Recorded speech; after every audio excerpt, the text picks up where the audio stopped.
Бүгүнкү сабагыбыз өтө орчундуу маселелердин бири болгон, жашообузду өзгөртө турган сабактардын бири.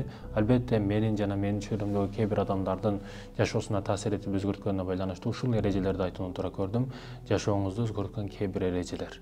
Албетте, мен психолог эмесмин же бир нерсе эмесмин, бирок жеке адам катары кабыл алсаңыз болот.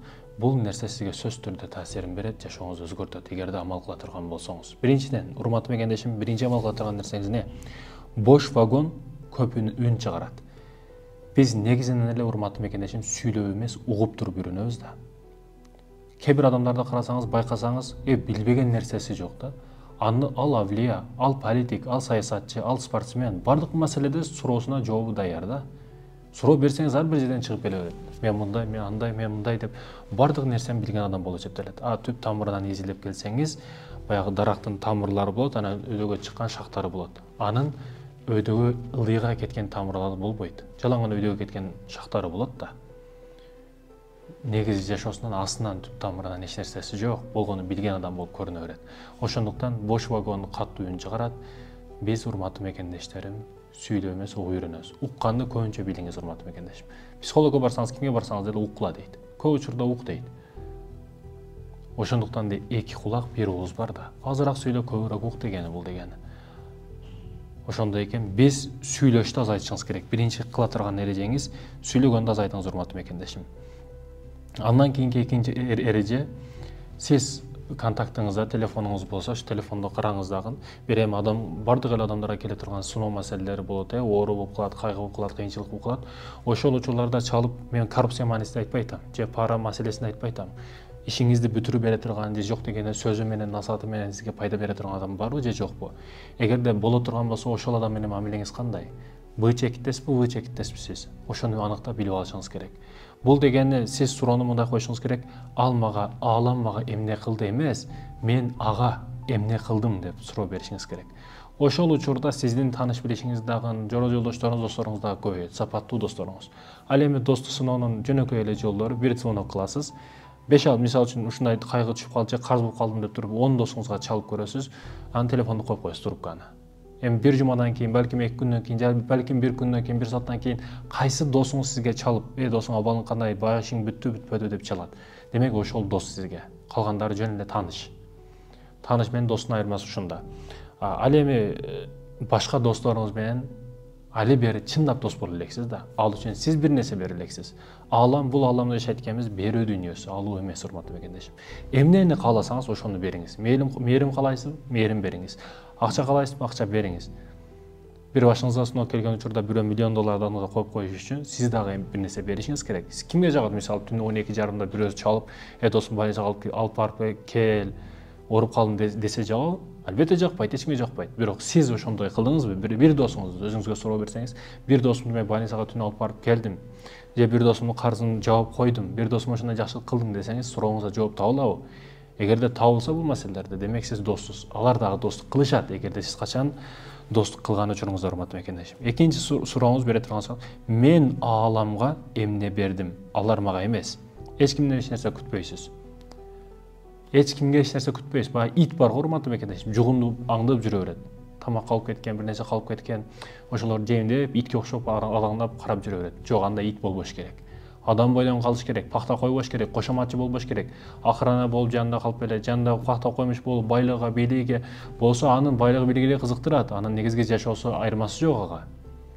Ал эмне болсо болсун, болгону бир күн жардам берип коебу деген нерсени күтүп жүрөт да. Бирок, урматтуу мекендешим, бул таптакыр туура эмес. Сиз 10 жыл, 100 жыл кызмат кылсаңыз дагы бирөө сизге муну бизнесиңди кылып ал, мынанча $1000 берип турам, сен ишиңди жүргүзүп ал деп сизге эч качан эч ким эч нерсе бербейт, акча дагы бербейт, жардам дагы бербейт. Жардамды Алладан күтүңүз, урматтуу мекендешим. Эч кимге өзүңүздү ырайымыз келген адам кылып, муктаж адам кылып көрсөтпөңүз. Күчтүү болгонго аракет кылыңыз. Элдерге адамдарга алсыз болсоңуз, ичиңизди сыртыңызга чыгарбастан күчтүү болгонго аракет кылыңыз. Себеби алсыз болгонуңуз сайын адамдар сизди дебелеп кете берет. Күчтүү болгонго аракет кылышыңыз керек, экинчиси, урматтуу мекендешим. Ал эми үчүнчүсү, мисалы көп адамдар бизнес кыламын дейт. Сиз дагы, башкалар дагы бизнес кылам, башка иштерди кылам дейт. Бирок, урматтуу мекендешим, мен мисалы үчүн жөнөкөй эле мисал айтам да. Мен суу саткым келет. Мисалы үчүн, суу саткым келсе, мен суу сатуунун бизнесин эле дароо дүкөн ачпайм. Мен ал үчүн соц тармактарга иштейм. 5 жыл кетеби, 2 жыл кетеби айырмасы жок. Мен биринчи соцсеттерге иштейм. Сунун пайдасы, зыяны, мисалы үчүн Coca-Cola'нын пайдасы, зыяны, Pepsi'нин зыяны, пайдасы, канча жыл иштеп чыгарылган, ким аркылуу иштеп чыгарылган, арада мотивацияларды, сөздөрдү айтамын. Тарыхый булактагы алынган материалдарды айтамын. Мисалы үчүн Coca-Cola башында 500 сатылган экен, азыр дүйнөлүк брендке айланды деп ошондой нерселерди айтып чыгамын. Жөнөкөй замзамдын пайдасы, 13 кубланы карап ич керек, туруп ич керек деп ошондой маалыматтарды, кофе тууралуу маалыматтарды айтамын. Филге жедирилет, филден чыккандан кийин таза кофе иштелип чыгарылат деп кофе тууралуу маалыматтарды беремин. Айтор суу тармагында кете турган болсом, суу тармагындагы нерселерди берип бара берем. Мен бүт ишенч деген нерсе бар да, урматтуу мекендешим. Суу дегенде эле сиз эске түшүңүз керек да. Сиз эске түшсөңүз, бул сиздин утуңуз болуп эсептелет. Курал бул негизги курал азыр кейс эмес, автомат эмес. Бул ошол телефон төрпүчтүк экран болуп калды да. Бардыгында автомат жок, бирок бардыгында телефон бар да, урматтуу мекендешим. Ошондуктан сиз телефонго иштешиңиз керек, ушул экранда көрүүчү эмес, сиз көрсөтүүчү болушуңуз керек. Суу дегенде сиз эске түшсөңүз, бардык эле сууга чаңкагандарды, өзүңүзгө ошогондорду чогултуп аласыз да. Кең эле, тез эле чогултуп аласыз. Ана 2 жылдан кийин, 3 жылдан кийин суу тууралуу суудун элес түшө турган учурда сиз эске түшө турган болсоңуз, бир суу дүкөнүн ачтым деп туруп элди чакырыңыз да. Кандай результат болот? Өзүңүз ошончо сууга чаңгактарды жыйнап аласыз тез эле. Ошондой экен, урматтуу мекендешим, суу маселеси эмес, бир гана сүт алсаңыз дагы болот. Сүттөн миңдеген нерселер, каймагы болсун, куруту болсун, бардык нерсе иштелип чыгарылат. Сүт тууралуу, жалаң сүт тууралуу кетесиз. Ушундай жааттар жок да чөйрөбүздө. Сүттү тандап аласыз, сүт тууралуу кетесиз. Сууду тандап аласыз, суу тууралуу кетесиз. Мисалы үчүн, нан тармагын тандап аласыз, нан тармагында кетесиз. Айырмасы жок. Ушундай жааттарда кете бересиз, урматтуу мекендешим. Ошондой экен, соцсеттерде болуш, соцсеттерде көрөрман эле болуш эмес, көрсөтүүчү болуш бул маанилүү экен. Ал эми, урматтуу мекендештерим, 4-дүн эч кимге кызык эмессиз сиз. Уялбаш керек, коркпош керек. Мисалы үчүн соцсеттерде эле эмес, негизи эле жашоодо өзүңүздү көрсөтөйүн деген учурда буттан тарткандар өтө көп болот. Колдон жардам берейин, колдон тартайын деген эмес, буттан тарткандар өтө көп болот. Мисалы үчүн сиз жолдон кетип атасыз жөнөкөй эле. Бирөө шорт ачам, TikTok тартып атат. Бул акмак го деп өтүп кетесиз, уяты жок деп кетесиз. Барып аны уруп сабап, андай кылбашың керек деп 2 саат анын алдында отурбайсыз. Неге? Сиздин өзүңүздүн проблемаңыз бар, өзүңүздүн проблемаңыз башынан ашып ташып жатат. Ошондуктан сиз башкаларга кызык эмессиз. Сиз негизи өзүңүзгө өзүңүз кызыксыз. Өзүңүздү көтөрүшүңүз керек, башкалардан уялбаш керек. Эл эмне дейт, не дейт, не дейт деген нерселерди коюш керек, тототуш керек бул нерселерди. Сиз, урматтуу мекендешим, өзүңүздүн алдыңызда, Аллахтын алдында кимдигиңизди көргүңүз келсе, өзүңүз бүгүн аракетти башташыңыз керек. Адамдар эмне дейт, мында дейт деген токтош керек. Кербен жүрө берет, ит үрө берет деген ошондан. Уялба, урматтуу мекендешим. Аларга кызык эмес экенсиң. Мындай ошол абалда эле TikTok тартып 5 секунд бул туура эмес кылып атат деп өтүп кетесиз да. Андан кийин сиз маанисиз ал нерсени унутасыз. Себеби өзүңүздүн проблемаларыңыз бар, өзүңүздүн түйшүктөрүңүз бар. Ошондой экен, мисалы үчүн мен жолдо кетип атсам, жөн эле машина айдап кетип атсаңыз, мисалы үчүн, машинанын ичидеги нерселерди, газды, тормозду, ролду сиз башкарасыз. Бирок сырттан келип аткан нерселерди сиз башкара албайсыз. Мисалы жолдо бука жүгүрө коюшу мүмкүн, ит чыга коюшу мүмкүн, мышык секире коюшу мүмкүн. Сырттан сел, дагы бирдеке, жамгыр, памгыр, дагы ушул сыяктуу нерселер болуп калышы мүмкүн. Бирок сиз ал нерселерден коркуп кыжалат болуп калып, кийик келет экен, мынау келет экен, жамгыр келет экен деп отура берсеңиз, машина мине аласызбы же жокпу? Албетте жок. Бизден корко турган негизги, урматтуу мекендешим, биз адамдар бүгүн сырткы көрүнүштөрдөн коркобуз дагы, өзүбүздүн этабыбызды, ролдогу ордубузду унутуп коебуз да. Биздин ордубуз эмне? Машинаны миниш, отуруш, айдаш, кетиш. Сырткы боло турган нерселерди ойлоно берсек, анда 1+2 болбойт, урматтуу мекендешим. Эч качан алдыга жылуу болбойт. Ошондуктан сиз сырткы көрүнүштөрдөн, али келе элек коркунучтардан коркпоңуз, алдыга аракет кылыңыз, уялбаңыз, коркпоңуз. Андан кийин, урматтуу мекендештерим, мен негизи эле, мисалы үчүн, кыйналган учурда эле эмес, ден соолук кеткен учурда эле эмес, мен көп нерсени адамдарды көрүп эле сабак алганды жакшы көрөм да. Ушундай кылыптыр, мындай кылбаш керек экен деп түшүнөм. Мисалы үчүн, тарыхта бардык эле нерсени билип алышыңыз кыйын да. Тарыхый китептерди карасаңыз, мурда тарыхый 20-кылымга керектүү маалыматтарды аласыз. Ушундай алданыптыр, мындай болуптур, падыша мындай болуптур деп туруп, ошол окуялардан ушул мезгилге салыштырып туруп сабак ала албайсыз. Себеби ал учур башка болчу, ал доор башка болчу, бул доор башка да. 20-кылымда iPhone болгон эмес. Мисалы үчүн, бүгүн iPhone аркылуу канчалаган адамдар алданат, мошенниктик кылат, мисалы үчүн да. Ошондуктан бүгүнкү учурда тарыхый китептерден эмес, адамдарды көрүп туруп сабак алып койсоңуз болот. Мындай ишти кылыптыр, мунун натыйжасы мындай болду. Демек, муну кылбашым керек экен деп туруп эле сабакты алып кое бересиз. Бул жөнөкөй эле материалдар, жөнөкөй эле түшүнүктөр урматтуу мекендешим. Бирөөдөн көрүп сабак аласыз. Ден соолукту дагы мен наристеге окшотом. Жаш бала бешикте жаткан наристе мынтип карап сизден эмнени күтөт? Сиздин бешетиңиз барлыгы, үйдүн эки этаждыгы, же сиздин кандай кийимде экендигиңиз, костюм эмнеде экендигиңиз маанилүү эмес наристеге. Наристеге эмне маанилүү? Сиздин маани беришиңиз маанилүү. Ага маани берүү керек. Наристеге ошол эле керек. Башка эч нерсенин кереги жок. Маани берсеңиз, курсагын токусаңыз, бошаксаңыз, маани берүү керек. Башка нерсе эч нерсесиз кызыксыз. Ден соолук да ушул нерсе урматтуу мекендешим. Ден соолук маселеси да кудум ушундай. Мисалы билесизби, бизнесмендер бар, байлар бар, курсагы чоң семирип кеткен. А бир кээ бир спортсмендер бар. Фигуралар өтө жайында турат, ден соолугу өтө чың, бирок акчасы жок. Экөөнүн салыштырсаңыз кандай натыйжа чыгат? Эгерде байлык ден соолукту бергенде, акча ден соолукту бергенде, баягы байыңыз, сиз көрүп жүргөн курсактуу семиз байыңыз канчалаган оорулары бар. Ал семиздик оору дегени сүйүнбеш керек. Бул авторитет экен дебеш керек. Ал семиздик оору, сахары бар, диабети бар, башкасы бар, башы ооруйт, кыймылы жок, өтө көп оорулар бар, кан айланбайт. Эгерде акча маселеси чечкенде, ден соолукту чың кылып койгондо, анда красавчик болуп, сонун болуп, бардыгына жагайын деп, курсакту жоготуп, сулуу болуп жүрөт эле да ал. Демек, маселе акчада эмес экен. Баягыда акча жок спортсменде, бирок ден соолугу чың, сонун жүрөт. Бардыгына жагымдуу. Демек, маселе акчада эмес экен, маани берүү маанилүү экен ден соолукка. Ден соолукка маани берүү маанилүү урматтуу мекендешим. Ал наристе дагы сүйлөп, бакырып айта албайт, мына жерим орто ыйлай берет, билесизби? А ден соолук дагы ушул сыяктуу айттырбай бир күнү ыйлайт, ал учурда кеч болуп калат. Ошондуктан ден соолуктун маанисин, ден соолуктун кадырын билишибиз керек. Андан кийин урматтуу мекендешим, бизде кызыгуу бар.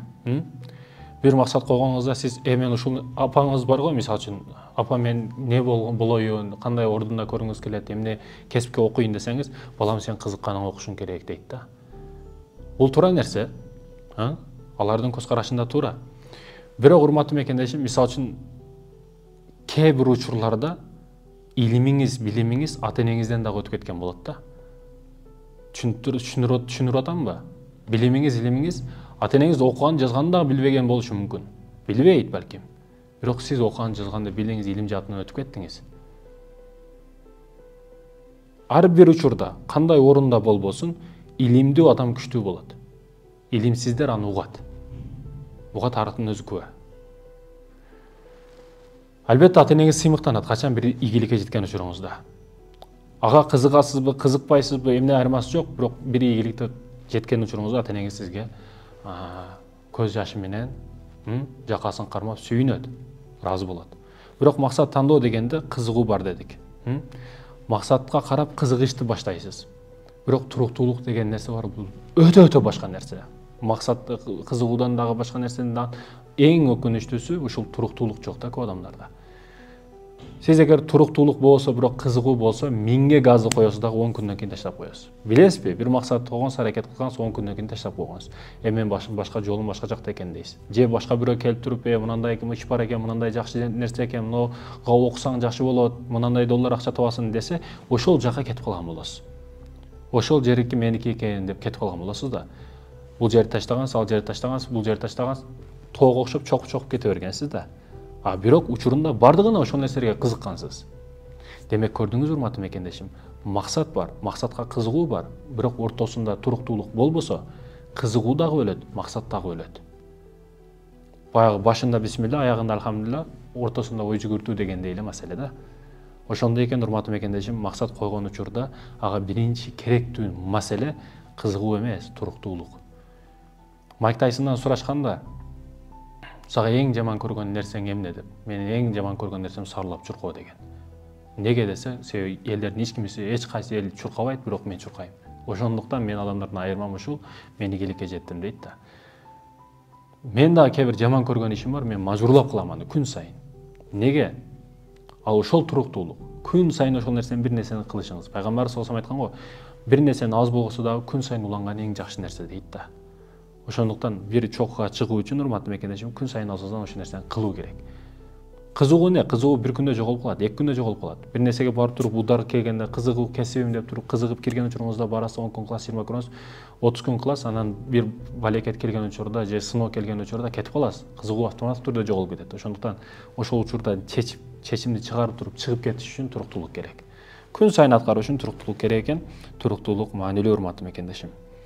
Ошондуктан жок дешти үйрөнүш керек. Сиздин ийгилигиңиз ошол жок дешке байланыштуу, комфорт зонаңызга. Подушкага канча жолу жок дедиңиз, ошол күн сайын жеп жүргөн шоколадыңызга канча жолу жок дедиңиз. Нафс каалаганда эле бере бербеш керек, жок дегенди үйрөтүш керек көп нерсени. Деп эле сала берсеңиз бул болбойт. Жок деш керек. Көбүнчө жок деш керек. Анан бар болот көп нерсе. Комфорт зонаңызга жок дешиңиз керек, урматтуу мекендешим. Ал эми урматсый деген нерсе бар. Урматсый кандай? Мисалы үчүн, урматтуу мекендешим, мен Германияда, мисалы үчүн, башка өлкөлөрдө, кээ бир өлкөлөрдө болгон учурда бирөө менен жолугасын. Немис менен жолугасын, англичан адамдар менен жолугасын. Ошол жолугууга чейин, мисалы үчүн, ал барат дагы күтүп турат. Кантип күтүп турат? Баягы белгиленген чекитте күтүп турбайт. Ошого жакын жерде 15 мүнөт мурда барып туруп, алдыдагы кафейниде, бир кафеде кофе ичкенче күтүп турат. Эгер ошол чекитте күтүп турса, анда ал баягы сиз барсаңыз, анда сиз кыжалат болуп калышыңыз мүмкүн. Мурдараак келип тур менден деп. Ошол кыжалаттыктын алдын алып, ал сизге жакыныраак жерде кафеде күтүп турган болот, урматтуу мекендешим. Мен дагы мисалы жолугушта эгер кечиге турган болсом, 5 мүнөт кечиге турган болсом, чалып жарым саат мурда 15 мүнөт кечигем деп айтып коем. Неге? Себеби ошол учурда чалып айтсаңыз сүйүнөт да кадимкидей. Мага жакшы, жарым саат мурда айтып койдуң, мен кичине иштеримди бүтүрүп анан барамын дейт. Эгер да ал өзүнүн учурунда барган болсо, же кичине убактыраак барып күтүп отурган болсо дагы, сиз 15 мүнөт деп койгонсуз, анын психологиясын бузуп койдуңуз. 5 мүнөт кечигишиңиз анык эле. 5 мүнөт кечигип бардыңыз, 10 мүнөт убактыраак бардыңыз, анын ою боюнча. Кубанып кетет, убакыт келдиң, айткан убактыңдан деп сизге ыраазы болот. Ошондуктан ушул нерселерди билип алыш керек. Негизи эле жолугуштагы урматсый, бизнес баштоодогу урматсый, кесиптеш издеш, дос издеш, партнер, башка дос издеген учурда урматтуу мекендешим, маанилүүсүнө сиздин кийип минип келген бешетимиңиз эмес, кийинген костюм саат чыкылдап туруш эмес, балким сиздин убакытка тактыгыңыз. Биринчи ким келет? Бул негиздүү маселе. Кээ бир ишканаларда бир тууганың акыркы жолу качан бардың, багымдат намаз окудуңбу, кутанды окуп туруп не кыласың деген суроолорду берет. Бул эгерде ошол суроолорго жооп берсеңиз, так туура.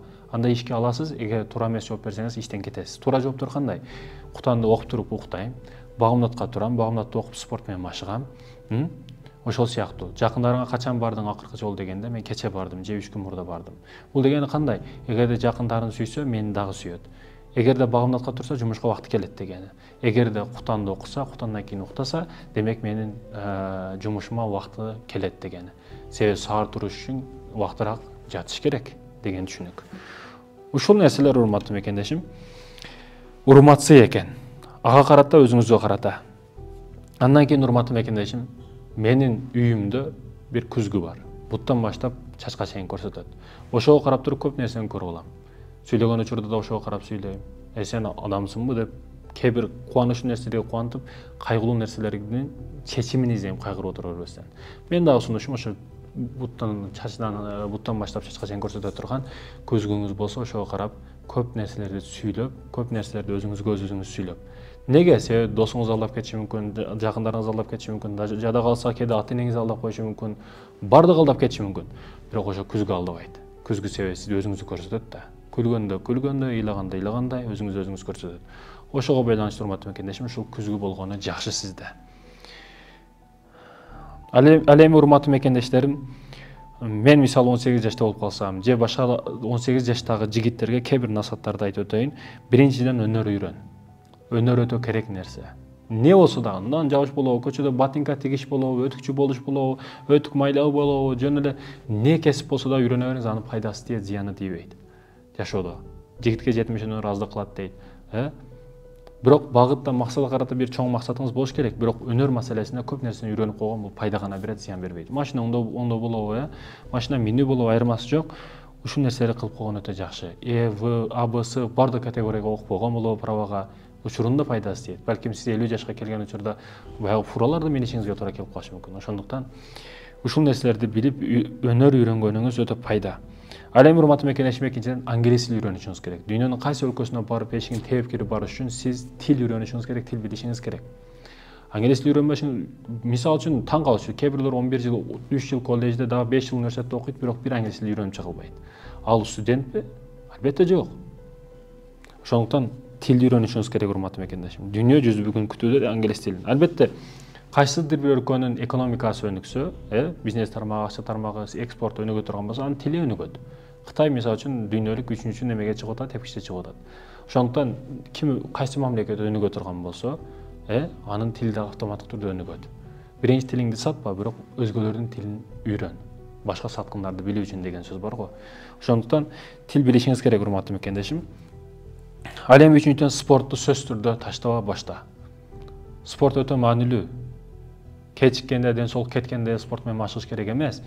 Спорт сөзсүз түрдө керек, урматтуу мекендешим. Мээнин иштеши, кандын айланышы, ден соолукка, шариятыбызга келе турган болсо өтө маани бериле турган нерсе бул ден соолук.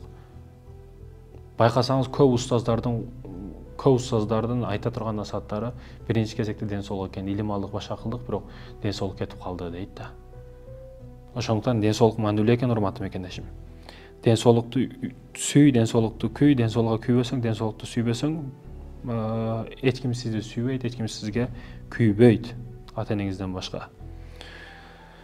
Андан кийин убадаңды аткар. Башкаларга эмес, өзүңө берген убадаңды аткар. Өзүңүзгө берген убаданы аткарбасаңыз, кантип башка бирөөгө берген убаданы аткарасыз? Ошондуктан биринчи маанилүү нерсе берген убадаңды аткар. Мисалы үчүн 1 жылда англис тилин үйрөнөм дедиңиз, ошол принцип кылдыңызбы, ошону үйрөнүшүңүз керек. Күн сайын саар турам дедиңизби, саар турушуңуз керек. Өзүңүзгө убада бердиңизби, өзүңүздүн убадаңызды сөзүңүз үстүнөн чыгышыңыз керек. Башканыкын эмес. Ал эми урматтуу мекендештерим, тазалоо. Мээни тазалоо. Кандай тазалоо? Мисалы үчүн бирөөлөр пайда берет, бирөөлөр зыян берет. Мисалы үчүн 20 жыл мурда калып кеткен ойлор бар, чаң басып, кереги жок эле ойлор басып жатат. Мисалы үчүн комнатаңыз бар, 2 комнат, 2 бөлмөдө үйдө жашайсыз. Бир бөлмөңүз ар дайым мусор, бардак, бир кир, чаң, ушундай бөлмөңүз бар, бирөөсү таза, жакшынакай. Ошол жерге киресиз, ошол жерде жашайсыз.